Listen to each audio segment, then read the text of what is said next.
Здравствуй, Таджикистан, страна цветущих долин и могучих горных хребтов. Здравствуй, Сталинабад, самый юный город из всех столиц братских республик.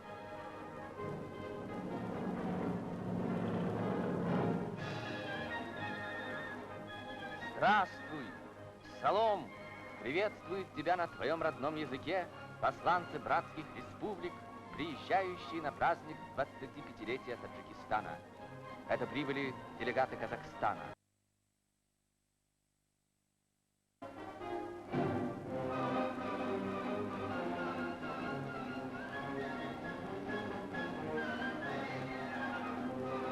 Гости из Азербайджана. Делегация Армении. Делегация Грузии.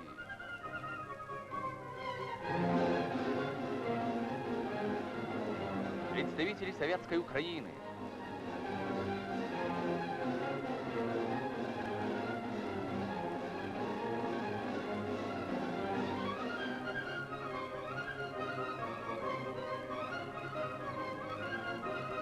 Посланцы столицы нашей Родины, Москвы.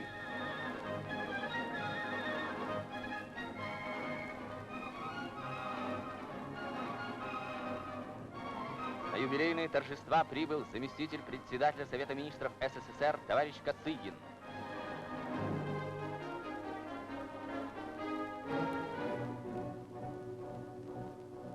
На праздник приглашены гости из зарубежных стран. Доктор Хьюлетт Джонсон, лауреат Международной Сталинской премии за укрепление мира между народами.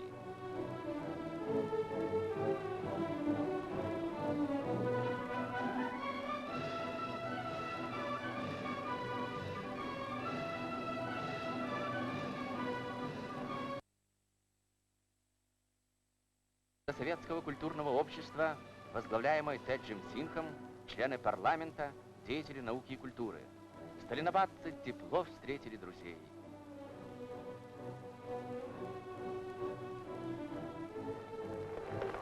Трудовой народ Индии воспел в своих стихах таджикский поэт Мирзо Турсунзаде.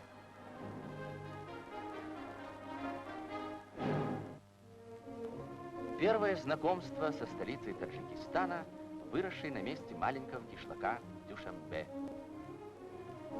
Это Таджикский государственный университет. Гости узнали, что в Сталинабаде имеется еще 4 высших учебных заведения и 13 техникумов. Академия наук Таджикской ССР. Она объединяет 24 научно-исследовательских института. Здание Центрального комитета Коммунистической партии Таджикистана.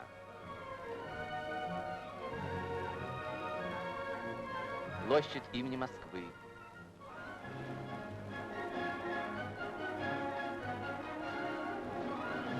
Всего год назад построено новое здание публичной библиотеки имени Фердоуси.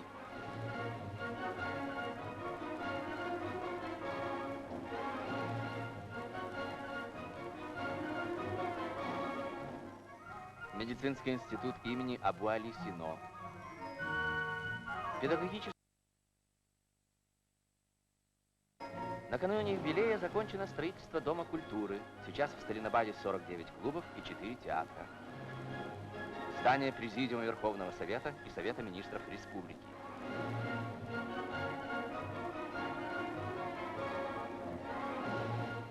Празднично украшен театр оперы и балета имени Садриддина Айни. Сюда на юбилейную сессию собираются депутаты и гости. —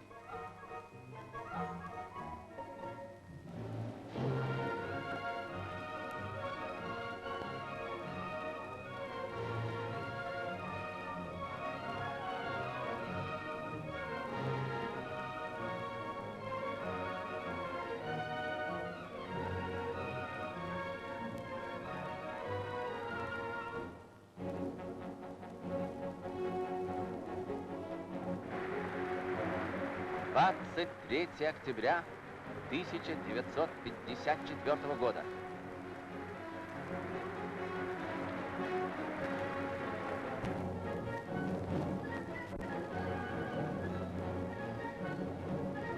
Юбилейная сессия Верховного Совета Таджикской Советской Социалистической Республики открыта.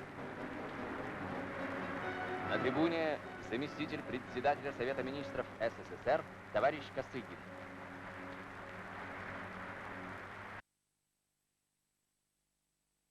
От имени и по поручению Президиума Верховного Совета Союза Советских Социалистических Республик, Совета Министров Союза Советских Социалистических Республик и Центрального комитета Коммунистической партии Советского Союза передать рабочим, колхозникам, интеллигенции и всем трудящимся советского Таджикистана и их передовому отряду Коммунистической партии братский привет и самые горячие пожелания дальнейших успехов в созидательной работе на благо нашей социалистической Родины.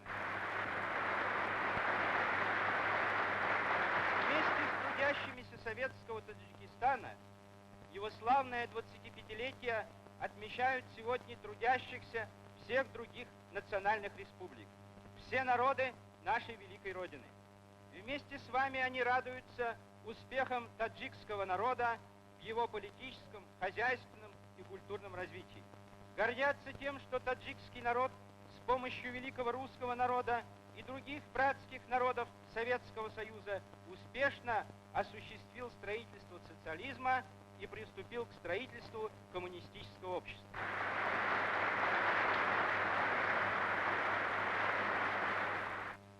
рафиқон, депутатҳо, меҳмонони азиз, имрӯз дар маҷлиси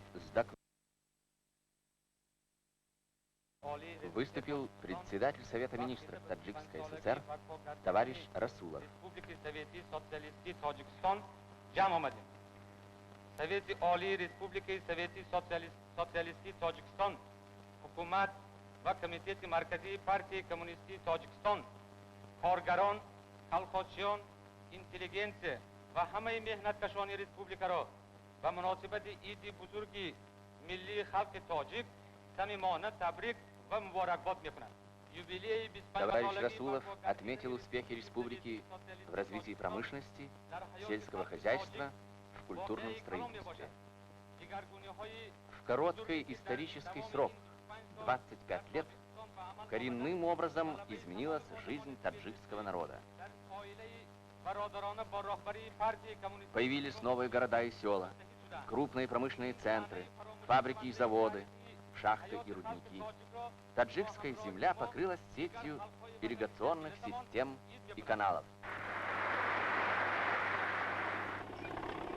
И вот сегодняшний день Таджикистана.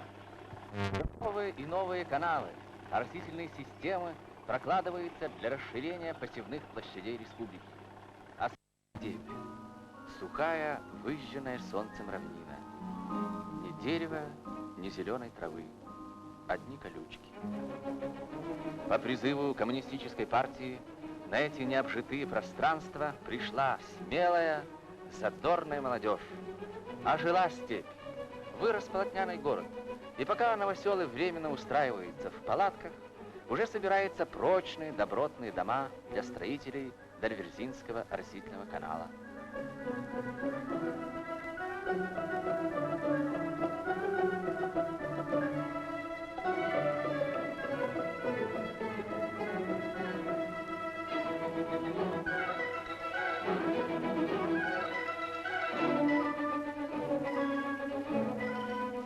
Уже положено начало первой улице будущего города.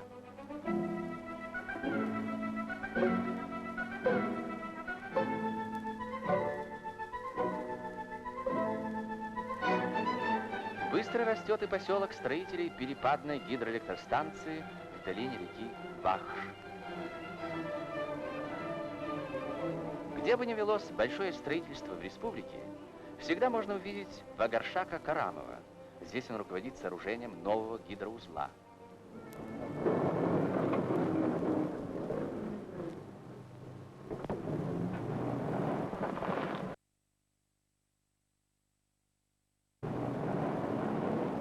Плодородные земли Кумсангирского, Акгазинского плато и возвышенности Уртабос. Но они нуждаются в воде. Перепадная ГЭС даст энергию мощным насосным установкам, которые поднимут воды бурного Вахша на хлопковые поля. Строителям предстоит вынуть 11 миллионов кубометров грунта, уложить тысячи кубометров железобетона, расширить каналы.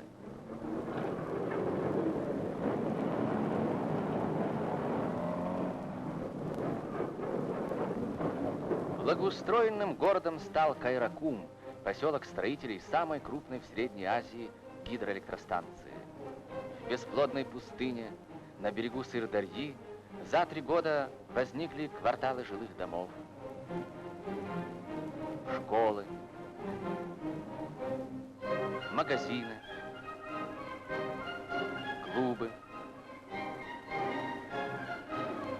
Понтонный мост соединил правый и левый берег реки Сырдарьи. Построен бетонный завод. Проложены десятки километров железнодорожных путей.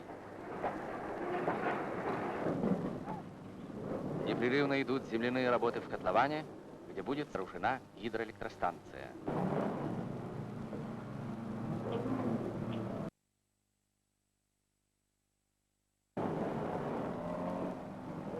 Кайракумская ГЭС даст энергию промышленности и сельскому хозяйству не только Таджикистана, но и соседней республики Узбекистану.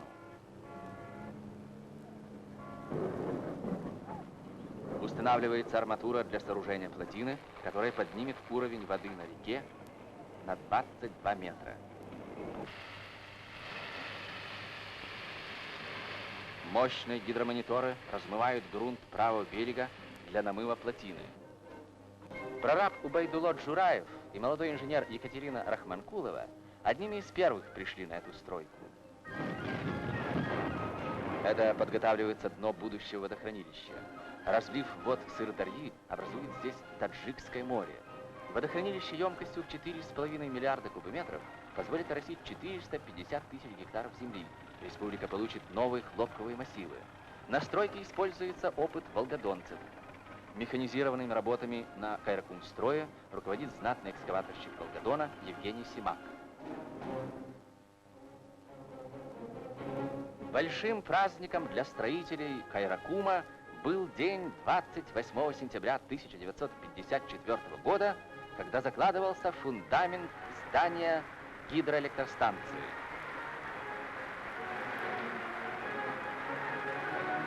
Первый секретарь Центрального комитета Коммунистической партии Таджикистана Даму Арзигулову памятную надпись для закладки в блок фундамента. Пошла первая машина с бетоном.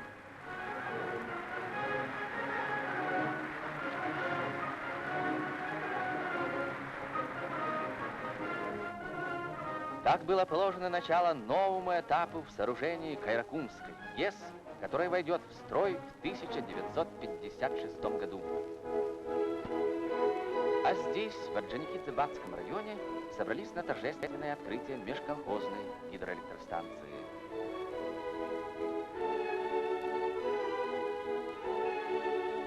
Свыше 200 таких станций построили таджикские колхозники.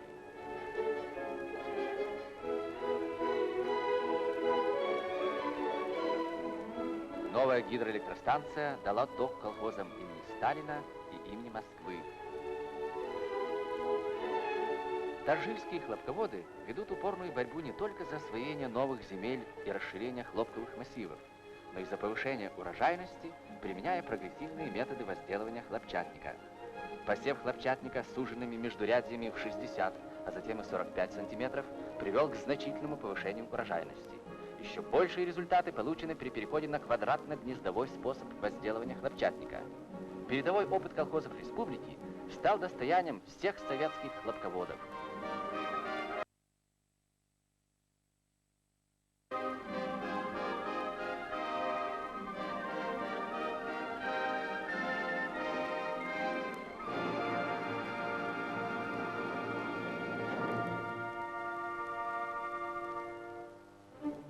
Пойдем в павильон Таджикской ССР на Всесоюзной сельскохозяйственной выставке. Этот хлопок выращен на полях, посеянных квадратно-гнездовым способом.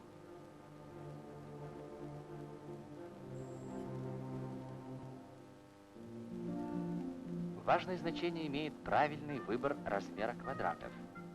Квадрат 70 на 70 сантиметров позволяет получить на гектаре только 20 400 гнезд, или всего 61 200 растений.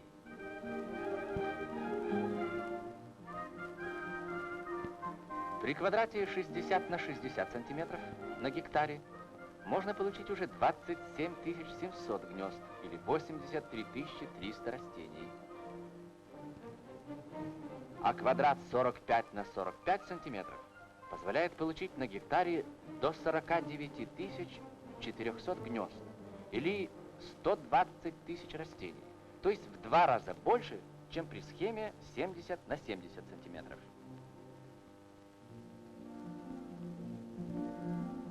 Квадратно-гнездовой посев хлопчатника при суженных междурядьях посевов вдоль и поперек поля значительно сократить затраты труда и обеспечивает более высокие урожаи.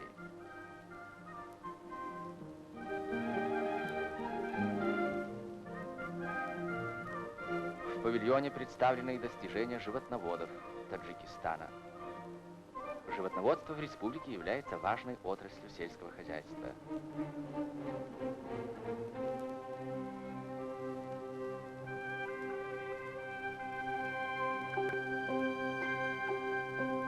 Тысячные отары овец пасутся на пастбищах в предгорьях Гарма, Памира и Куляба. Особенно здесь распространена мясосальная гисарская порода. Сейчас животноводы вместе с учеными работают над выведением тонкорунных овец, обладающих высокой продуктивностью шерсти. Разведение тонкорунных овец обеспечит дальнейший подъем животноводства в Таджикистане. Большое хозяйство в колхозе имени Ленина Сталинобадского района. 10 тысяч овец и 2000 голов крупного рогатого скота. Совсем по-другому теперь выглядят колхозные фермы. Все трудоемкие процессы здесь полностью механизированы. Колхозники добиваются увеличения в этом году надоя молока в среднем на 500 литров от каждой коровы. На артели, чтобы послушать рассказ председателя колхоза Хамиджона Назарова о всесоюзной сельскохозяйственной выставке. Многие из собравшихся сами участники сельскохозяйственной выставки. Доход нашего колхоза в 1954 году составил 22 миллиона рублей. Мы получили в среднем по 40 центнеров хлопка с гектара. Но этого мало. Мы должны дать по 45 центнеров. Хамиджон Назаров – опытный организатор колхозного производства, и он постоянно совершенствует свои знания. Председатель колхоза – студент-заочник 5-го курса Таджикского сельскохозяйственного института. На экзаменационной сессии Хамиджон Назаров с большим знанием дела отвечает на вопросы профессоров. Меняется облик страны, растет промышленность, вырос рабочий класс Таджикистана. Примечательна судьба этих людей. Работница Ленинобадского шелкокомбината Адалат Исмаилова избрана в Верховный Совет Союза СССР, а рабочий Касым Умаров стал инженером, директором этого крупнейшего в республике предприятия. Ленинобадский шелкокомбинат – одно из старейших предприятий Таджикистана, хотя ему всего 23 года. Многие из этих работниц – ровесницы своей фабрики. В этом цехе рождается шелковая нить. А здесь нити превращаются в шелковую ткань. Искусными ткачихами стали Раева.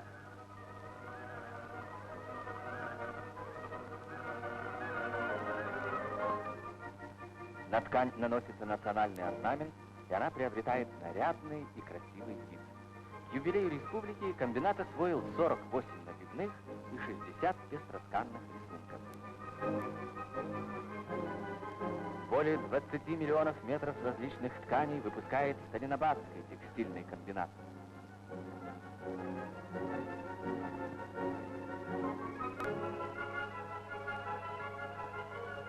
Совсем недавно комбинат стал выпускать новый вид ворсовой ткани – вельвет-кор. Для производства этой ткани был построен специальный цех. Из Ленинграда, Иваново, Орехово-Зуево сюда прислали десятки новых машин. Новый вид ткани пользуется большим спросом населения и выпускается в самых разнообразных расцветках. К 25-летию Таджикской ССР выпущено около 1 миллиона метров этой ткани. За последние годы большое развитие в республике получила горно-рудная промышленность. Чорух-Дайрон – один из крупных рудников в Таджикистане.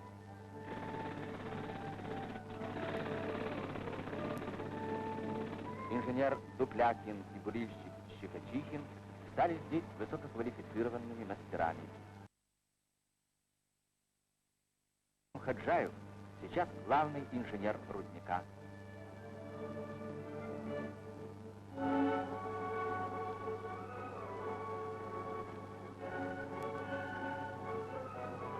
Это флотационный цех.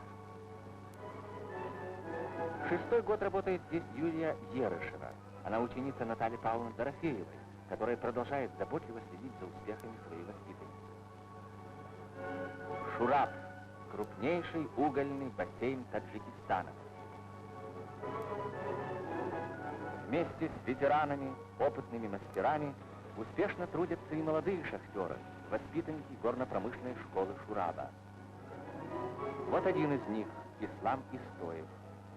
Но что привлекло внимание этих шахтеров?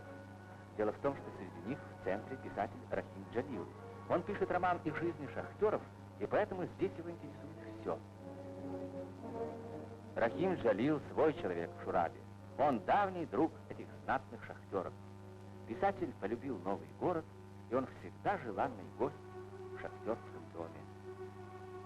И не случайно, что первые читатели и судьи – сами герои его будущей книги.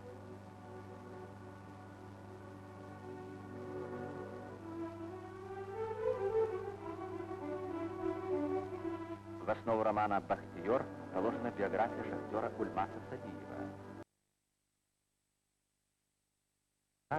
Воспитал целую смену молодых шахтеров.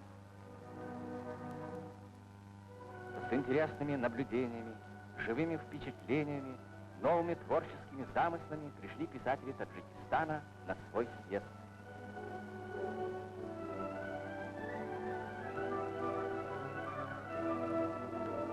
Съезд открылся докладом поэта Мирзо Турсунзаде о состоянии и задачах таджикской советской литературы. Произведения таджикских писателей, воспитанных на классических образцах русской литературы и литературы братских республик, получили широкое признание советских читателей. На трибуне первый секретарь ЦК Коммунистической партии Таджикистана товарищ Гафуров. Советская литература является могучим средством просвещения и воспитания трудящих. Наша партия с самого начала своего возникновения обращала серьезное внимание на литературу и рассматривали ее как острейший участок идеологической работы. Сейчас, в эпоху строительства коммунистического общества, нашей советской литературе принадлежит еще более почетный роль в деле воспитания трудящих продуктов коммунизма.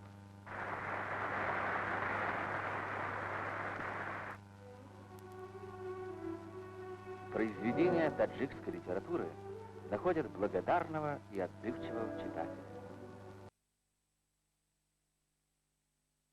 Дворцом книги 12 тысяч студентов, рабочих, колхозников в числе ее постоянных читателей.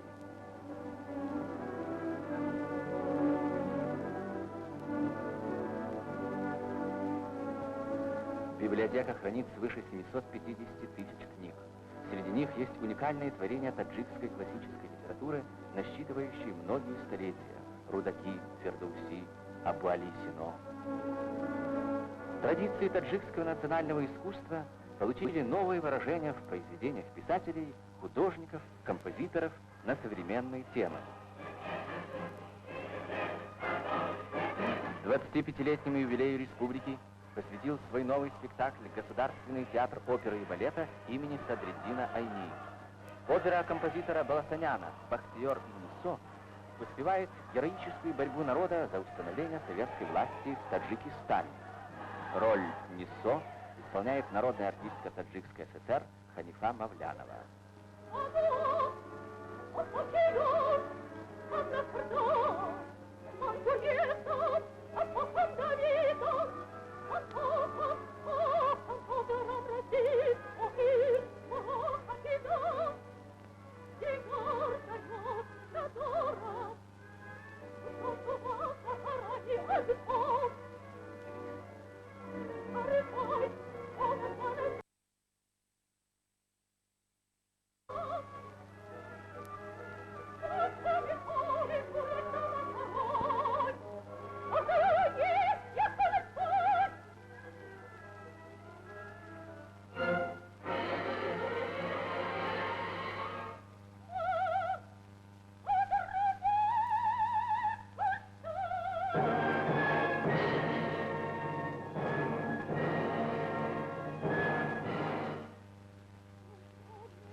Вот один из фрагментов балета.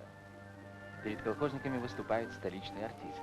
Мастера балета показывают им свой новый танец.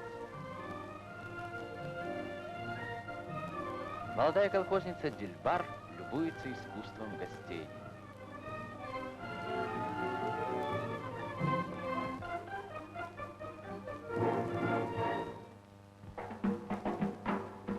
Теперь колхозники показывают гостям свое искусство. Вместе с подругами танцует будущая балерина Дильбар. В роли Дильбар народная артистка Таджикистана Лютфи Захидова.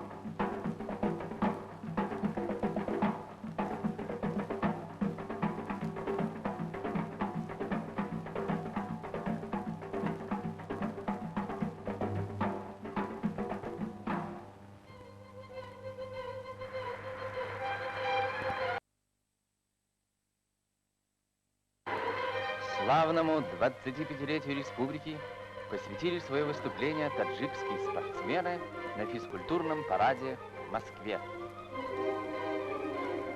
Юноши и девушки Памира, Гарма, Куляба, Канибадама продемонстрировали свою ловкость и большое спортивное мастерство.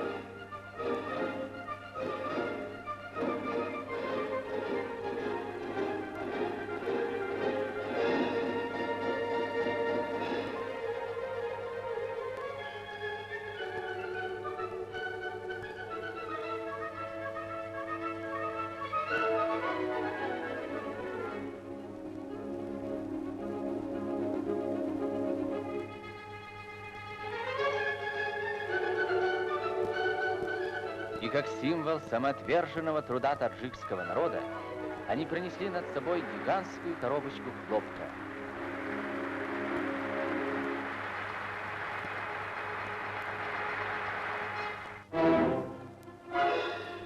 Порадовали своим мастерством и колхозные наездники на Сталинабадском ипподроме.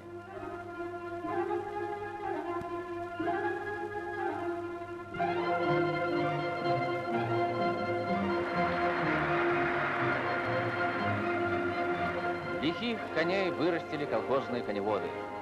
Смелые джигиты оспаривают почетное первенство на большом конном.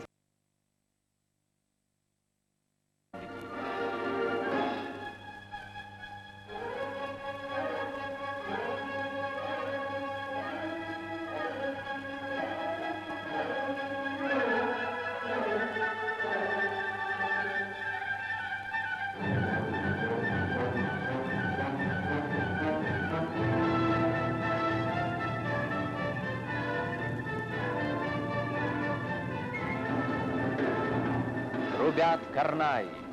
Они возвещают о большом празднике таджикского народа.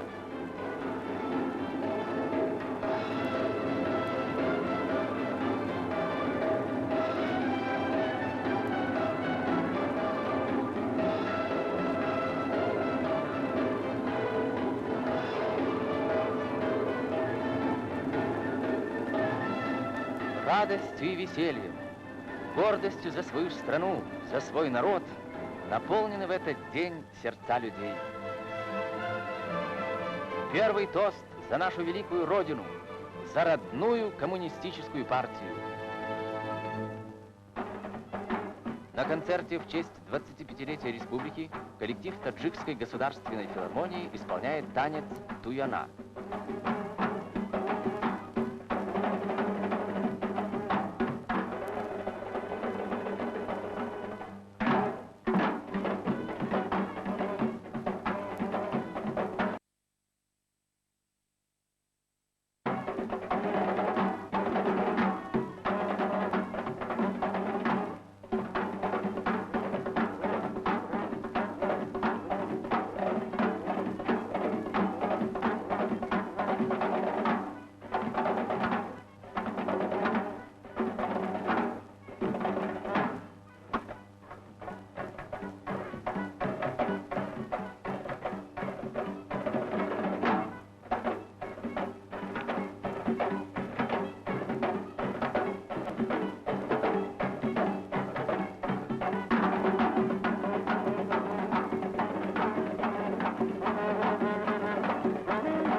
Выступает женский ансамбль рубабисток. Они исполняют в сопровождении национального инструмента рубаб песню о радостном труде хлопкоробов.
Участники художественной самодеятельности Памира выступают с танцевальной сюитой «Шашзам».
На сцене сводный хор коллективов художественной самодеятельности «Марш советских патриотов».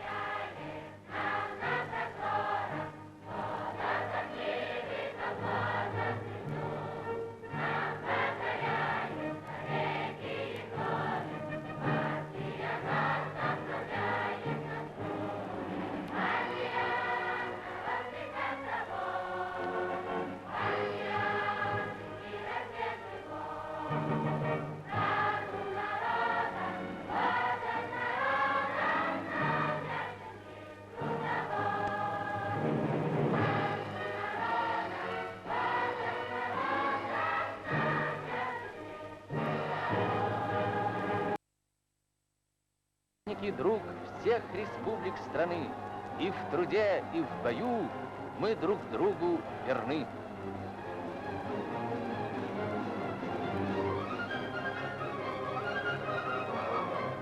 Свой национальный праздник таджикский народ встречает тесно сплоченный вокруг коммунистической партии и советского правительства, полной решимости отдать все свои силы великому делу борьбы за торжество коммунизма.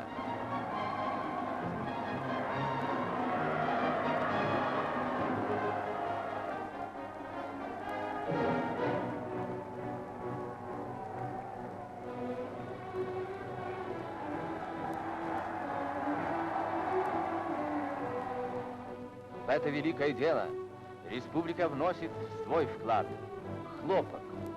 Хлопок – гордость и слава Таджикистана. На всю страну прославились своим замечательным мастерством таджикские хлопкоробы.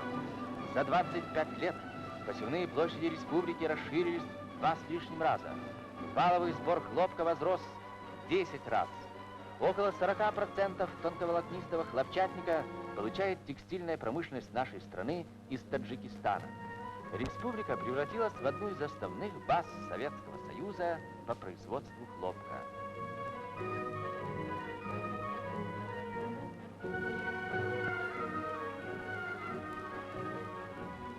В ноябре Центрального комитета Коммунистической партии Советского Союза товарищ Хрущев посетил ряд колхозов и совхозов республики. Товарищ Воронин, директор совхоза имени Куйбышева, рассказал о квадратно-гнездовом посеве хлопка, применяемом в совхозе.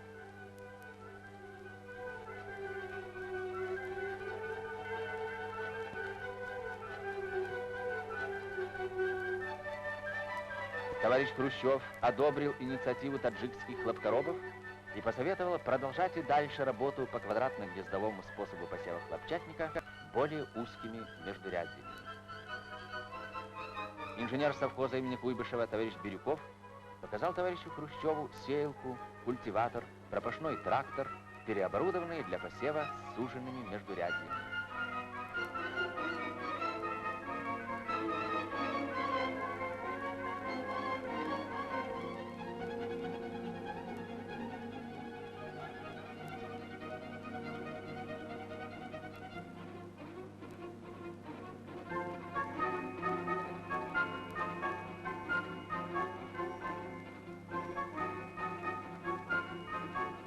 Товарищ Хрущев подчеркнул, что внедрение комплексной механизации является решающим условием дальнейшего подъема хлопководства.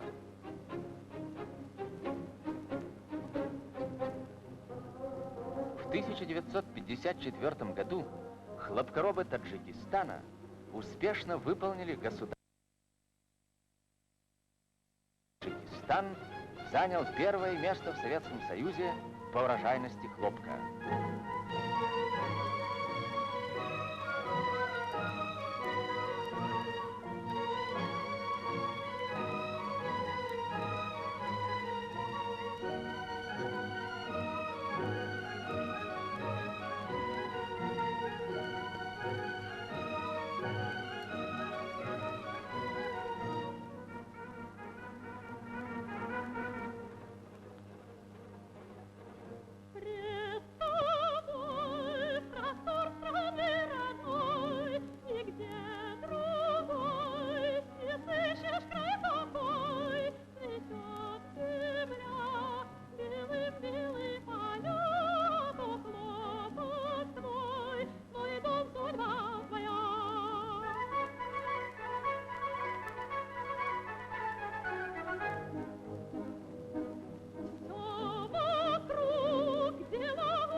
Прекрасен твой сегодняшний день, солнечный Таджикистан. Расти, цвети, земля молодости, страна плодородных долин и могучих горных хребтов.